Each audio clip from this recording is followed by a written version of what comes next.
हाय viewers, आज हम आपके लिए जो टॉपिक लेकर आए हैं that is double slit Fraunhofer diffraction. हम डिफ्रैक्शन का प्रोसेस करेंगे पर हम डबल स्लिट का यूज करके करेंगे। पहले मैंने आपको सिंगल स्लिट के थ्रू फ्राउनहोफर डिफ्रैक्शन समझाया था, आपको चैनल में दिया हुआ है। आप चाहते हैं उसको स्टडी करना तो चैनल को सब्सक्राइब कर लीजिए, वीडियो को लाइक करिए, शेयर करिए और बेल आइकन को प्रेस करिए ताकि आपको आगे के नोटिफिकेशंस मिलते जाएं कि हम न्यू वीडियोस जैसे जैसे डालते जाएंगे। तो चलिए हम double slit of Fraunhofer diffraction की बात करते हैं। मैंने आपको बताया था कि फ्राउनहोफर डिफ्रैक्शन में क्या होता है कि जो सोर्स और हमारा स्क्रीन है, जैसे ये सोर्स है और ये स्क्रीन है हमारा, तो सोर्स और स्क्रीन के बीच का जो डिस्टेंस होता है वो इनफाइनाइट होता है। उस इनफाइनाइट डिस्टेंस को ओवरकम करने के लिए हम लेंस का यूज करते हैं। हमने एक लेंस लगाया है एल, स्मॉल एल और कैपिटल एल, दूसरा लेंस लगाया है। तो एक लेंस हमने लगाया है सोर्स और स्लिट के बीच में, दूसरा लेंस लगाया हमने स्लिट और स्क्रीन के बीच में। इससे हम अपने जो सोर्स और स्क्रीन है उसके बीच के डिस्टेंस को फाइनाइट बना लेते हैं। तो यहाँ पर हम जब बात करते हैं तो हमने सबसे पहले क्या लिया, एक सोर्स लिया है। सोर्स लिया है जिससे हमारे पास मोनोक्रोमेटिक बीम मिल रही है। कोहेरेंट सोर्स है जिसकी वेवलेंथ हमारे पास लैम्डा है। वो लेंस एल से पास होकर, जिसके हम कंसंट्रेटेड फॉर्म में ले रहे हैं, वो पास होकर दो स्लिट S1 और S2, ए बी स्लिट और सी डी स्लिट से पास होकर आपको सेकेंड लेंस एल से पास होकर आपके पास दो इमेजेस दो पॉइंट पे जाके टकरा रही है, एक ओ पॉइंट पे और एक पी पॉइंट पे। तो ओ पॉइंट जो हमारे पास है it is a central principal axis पे हमें सेंट्रल फ्रिंज मिल रही है और पी पॉइंट पे हमें सेकेंडरी फ्रिंज मिल रही है। यहाँ पे जो हमारे पास जो डिस्टेंस है ए बी और सी डी, दो स्लिट जो है हमारे पास, उसके बीच का डिस्टेंस कितना है, ई प्लस डी। डी जो है वो स्लिट ए बी और सी डी के बीच का डिस्टेंस है, वेरस ए से डी तक के पूरा डिस्टेंस हमारे पास ई प्लस डी का डिस्टेंस है। अब यहाँ पर हम बात करते हैं कि जब हमने यहाँ पे दो स्लिट ले ली है तो दो स्लिट में पाथ कितना ट्रैवल हो रहा है। पाथ मैंने अभी आपको बताया, दोनों path A B C D slit के बीच का जो पाथ है that is E plus D. Path difference क्या हो जाएगा आपका, यहाँ पे पाथ तो आपका कितना ट्रैवल हो रहा है, ई प्लस डी, लेकिन एंगल कितना वेरिएशन आ रहा है आपका, थीटा का, तो ई प्लस डी साइन थीटा, ये आपका पाथ डिफरेंस होगा। अब जब मैंने डिफ्रैक्शन की बात आपको बताई थी उस समय तो बोला था पाथ डिफरेंस तो यहाँ पे ठीक है, लेकिन हमें फेज डिफरेंस सबसे पहले चाहिए होता है। जिस फेज से हमारे पास ये लाइट है वो एंगल से जा रही है तो वो एंगल हमें फाइंड आउट करना जरूरी होता है। तो यहाँ पे पाथ डिफरेंस के साथ में फेज डिफरेंस की वैल्यू भी हम निकालेंगे। फेज डिफरेंस की वैल्यू मैं बता चुकी हूँ कि हम कैसे निकालते हैं, 2 pi by lambda into path difference. जो हमने पाथ डिफरेंस ऊपर निकाला है उसको यहाँ पे सब्सटीट्यूट करके हम फेज डिफरेंस कैलकुलेट कर लेते हैं। तो फेज डिफरेंस हमारे पास 2 pi by lambda E plus D sine theta हमें मिल जाएगा।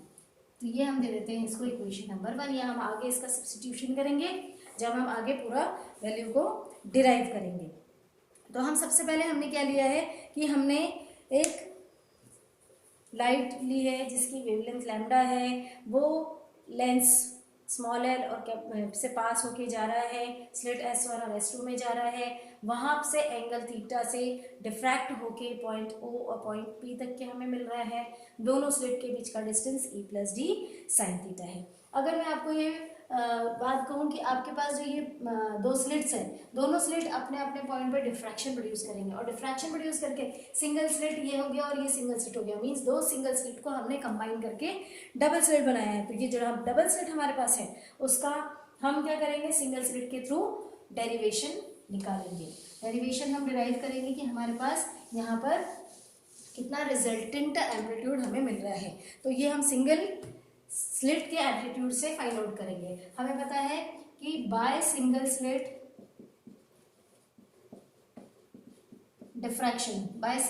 डिफ्रैक्शन हमें मालूम क्या है कि जो हमारे पास रिजल्टेंट एम्पलीट्यूड है, रिजल्टेंट एम्पलीट्यूड जो हमने निकाला था वो कितना था हमारे पास, अगर आपको याद हो तो R0 sine alpha by alpha. तो रिजल्टेंट एम्पलीट्यूड R हमने निकाला था, R थीटा, और निकाला था हमने R0 sine alpha by alpha, ये हमने रिजल्टेंट निकाला था। इस रिजल्टेंट को यूज करके हम अपना आगे का डेरिवेशन निकालेंगे जिसमें हमें पता चल जाएगा कितना, हमें इक्वेशन मिल जाएगा जिसमें डिफ्रैक्शन हो रहा है। और साथ में सबसे पहली चीज़ आप यहाँ पे देखिए, डिफ्रैक्शन तो हर एक स्लिट पे हो ही रहा है, अपने अपने स्लिट पे डिफ्रैक्शन हो रहा है। तो क्या ये जो हमारे पास सेकंड स्लिट है उसका इफेक्ट S1 के स्लिट पे जो रिजल्टेंट आ रहा है उस पर नहीं फर्क पड़ेगा?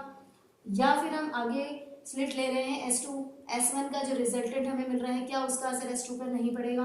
बिल्कुल पड़ेगा। मीन्स जब हम इसका रिजल्ट इस पे इंट्रोड्यूस होगा या इसका रिजल्ट इसमें इंट्रोड्यूस होगा तो दोनों के बीच में इंटरफेरेंस होगा। तो जो हम रिजल्टेंट निकालेंगे, जो हम इंटेंसिटी कैलकुलेट करके निकालेंगे, उसमें हमारे पास डिफ्रैक्शन भी होगा और साथ में इन दोनों डिफ्रैक्शन में से जो इंटरफेरेंस हमें मिल रहा है वो भी हमें मिल जाएगा। फिर हम इसमें से देख लेंगे कि मिसिंग पार्ट हमारे पास कौन सा है। मीन्स डिफ्रैक्शन पैटर्न भी निकाल लेंगे हम और इंटरफेरेंस पैटर्न भी निकाल लेंगे। तो सबसे पहले जो हमारे पास ये रिजल्टेंट है हम इसको ले लेते हैं इक्वेशन नंबर 2। तो ये इक्वेशन नंबर 2 को हम यूज करके हम सॉल्व करते हैं। तो हमने मान लिया कि S1 से हमें क्या रिजल्टेंट मिल रहा है, R theta is equal to R0 sine alpha by alpha. वैसे ही हमारे पास S2 स्लिट से डिफ्रैक्ट होके जो रिजल्टेंट मिल रहा है वो भी हमारा कितना होगा, R theta is equal to R0 sine alpha by alpha. अब हम इसका यूज कर लेते हैं और आगे हम इसका रिजल्टेंट निकालते हैं। तो हम इसका जब रिजल्टेंट कैलकुलेट करेंगे तो वेक्टर मेथड से हम इसका रिजल्टेंट सॉल्व करके निकाल लेंगे। तो सबसे पहले हम रिजल्टेंट की बात करते हैं कि हमने मान लिया जो हमारा पहला रिजल्टेंट है वो हमारे पास है OA।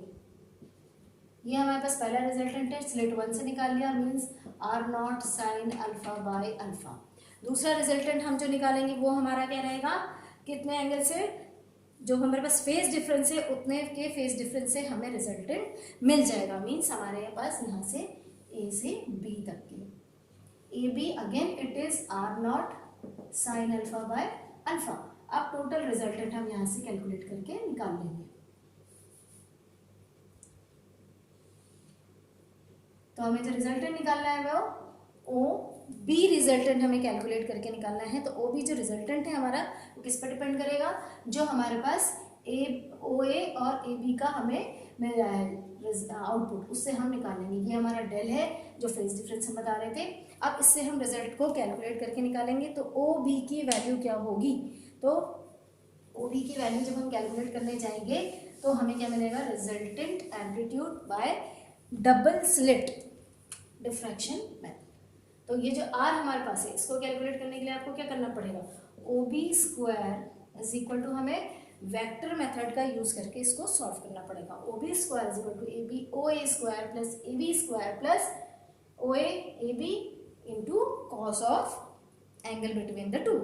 तो आप ये निकाल लीजिए, OA का स्क्वायर प्लस AB का square plus 2 times of OA AB dot product के साथ में रहेगा।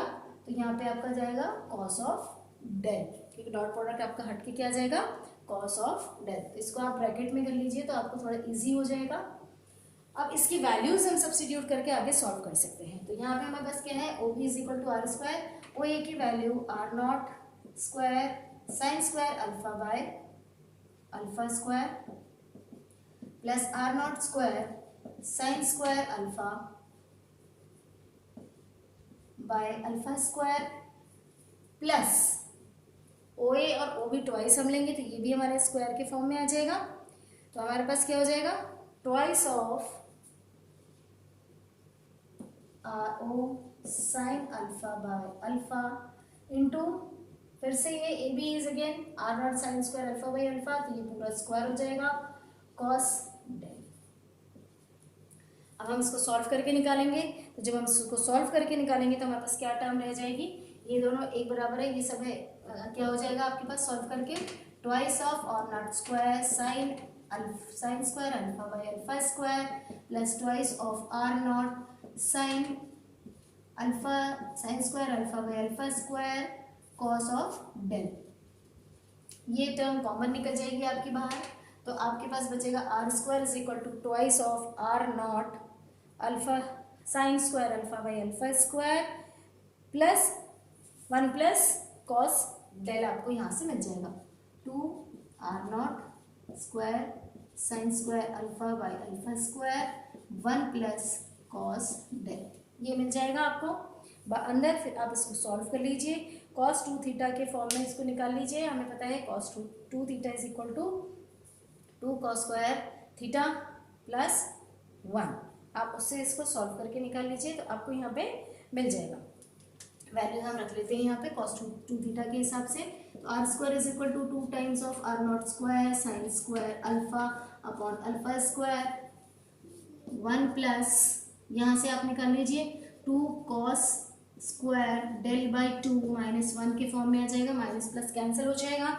जब आप इसको सॉल्व करके निकालेंगे तो आर स्क्वायर की वैल्यू आपको मिल जाएगी 4 times of R not square sine square alpha upon alpha square into cos square del by 2।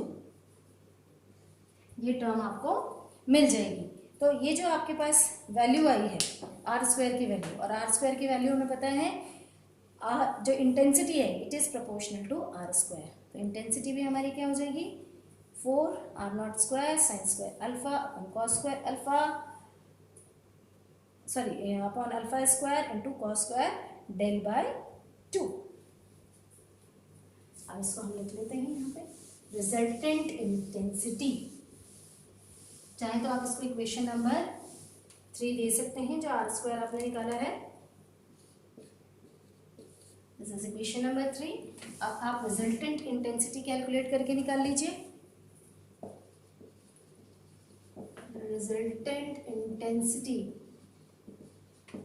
intensity is given by I is proportional to R square, जहाँ पे हम इसकी वैल्यू को प्रोपोर्शनल टू कांस्टेंट 1 लेके चलते हैं तो I is equal to R square हो जाता है। Again now you will get as 4 R naught square sin square alpha by alpha square cos square del by 2। चाहे तो आप इसको इजी करने के लिए del by 2 को बीटा रख लीजिए। तो आपके पास I is equal to 4 R naught square sin square alpha by alpha square cos square beta, as del by 2 is considered to be beta।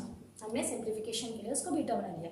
अब यहाँ पर अगर आप ध्यान से देखें तो R नॉट कांस्टेंट है, 4 कांस्टेंट है। अब आपके पास एक term I sign square alpha by alpha square, दूसरी टर्म आई हमारे पास cos square beta.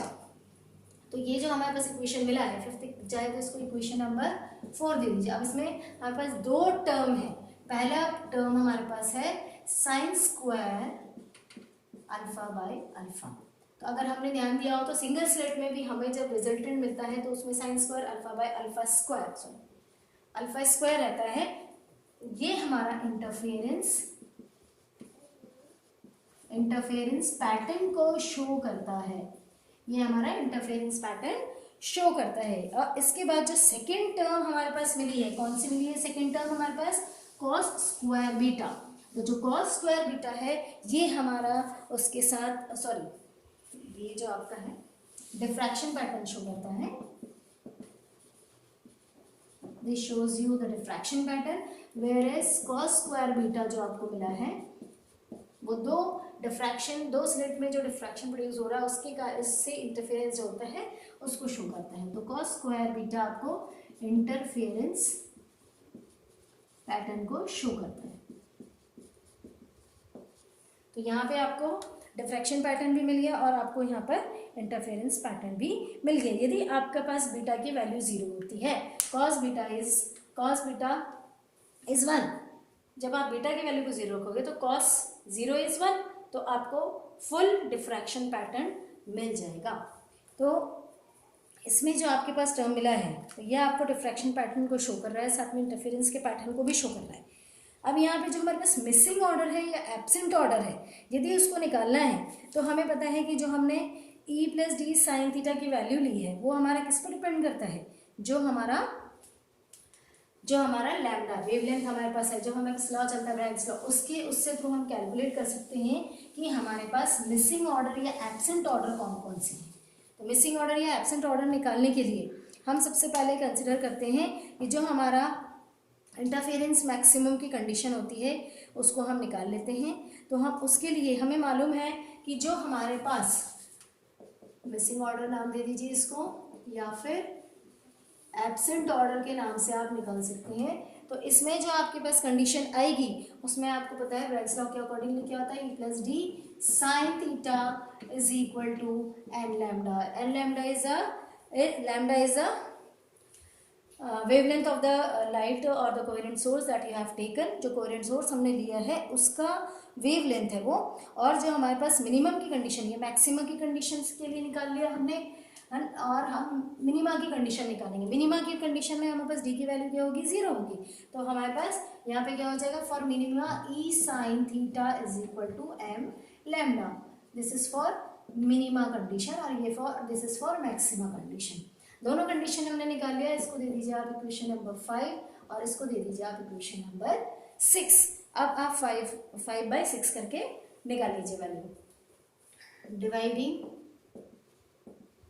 Equation 5 by equation 6, तो यहाँ आपको मिल जाएगा e plus D sine theta is equal to N lambda divided by E sine theta is equal to M lambda.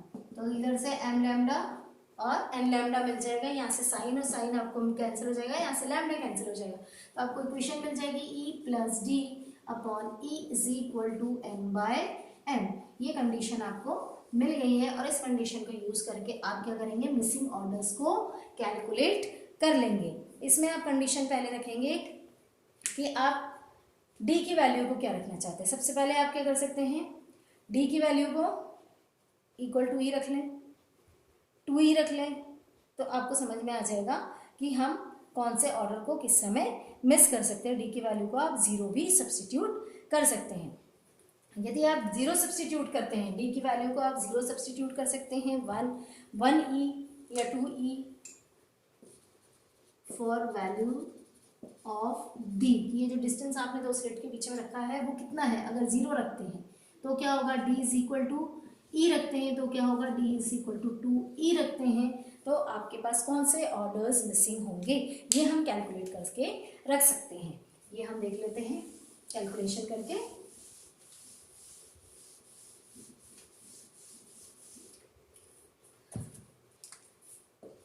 For d is equal to 0, अगर हम d is equal to 0 रखते हैं तो ये क्या हो जाएगा, e plus 0 upon E is equal to N by M. अगर हम ऐसी कंडीशन लेते हैं तो ये हो जाएगा 1 is equal to N by M और m is equal to N. Means दोनों का ऑर्डर सेम है, दोनों ऑर्डर प्रेजेंट रहेगा तो ये सिंगल स्लिट की तरह एक्ट करेगा। इसमें डबल स्लिट के लिए कोई जगह ही नहीं है, तो सारे ऑर्डर्स आपके पास यहाँ पर प्रेजेंट रहेंगे। सेकेंड कंडीशन हमने लिया for d is equal to E. If d is equal to E means आपने जो दो स्लिट के बीच का डिस्टेंस यदि e के बराबर ही लिया, उनके ग्रेटिंग के हिसाब से लिया आपने, तो आपको यहाँ वैल्यू मिल जाएगी e plus E upon E is equal to N by M. तो यहाँ हो जाएगा आपका 2e by E is equal to N by M. E cancel हो गया आपका, n is equal to twice of m, n is equal to twice of m। For m is equal to 0 1 2 3 इस तरह से आप वैल्यू निकाल सकते हैं। तो n की वैल्यू आपको 0 2 4 6 के ऑर्डर में मिल जाएगी। मीन्स टेबल ऑफ 2 आपको मिलेगा जो मिसिंग होगा। तो ये n इज इक्वल टू 0 1 0 2 4 6 8 10 12 इस तरह के ऑर्डर्स आपके पास मिसिंग होंगे। और फिर यदि आप d is equal to 2e रखते हैं तो आपके पास क्या कंडीशन आएगी, थर्ड केस हमने ले लिया for d is equal to twice of e। तो यहाँ प्लस हो जाएगा e plus 2e upon e is equal to N by M. यहाँ हो जाएगा 3e by e is equal to N by M. यहाँ कैंसिलेशन किया तो यहाँ पे m की वैल्यू आपको 3m मिल गई। तो यहाँ पे for m is equal to 0 1 2 3 4 अपन सब्सटीट्यूट करते जाए या 1 से भी सब्सटीट्यूट करें तो आपको यहाँ पे n इज इक्वल टू 3 6 9 12 इस तरह से आपको 3 की टेबल का 3 का मल्टीप्लिकेशन मिल जाएगा। तो यहाँ पे आप जब विड्थ को डी स्लिट के बीच के विड्थ को 2 ही रखेंगे तो आपके पास जो 3rd number 6 number 9 number 12 number के जो हमारे पास पैटर्न है वो मिसिंग रहेगा। So that's all for today in this topic. Will meet you with the next topic. अगर आपको कोई क्वेरीज हो तो आप प्लीज़ भेजिए, हम उसको ज़रूर सॉल्व करने की कोशिश करेंगे। Thank you viewers.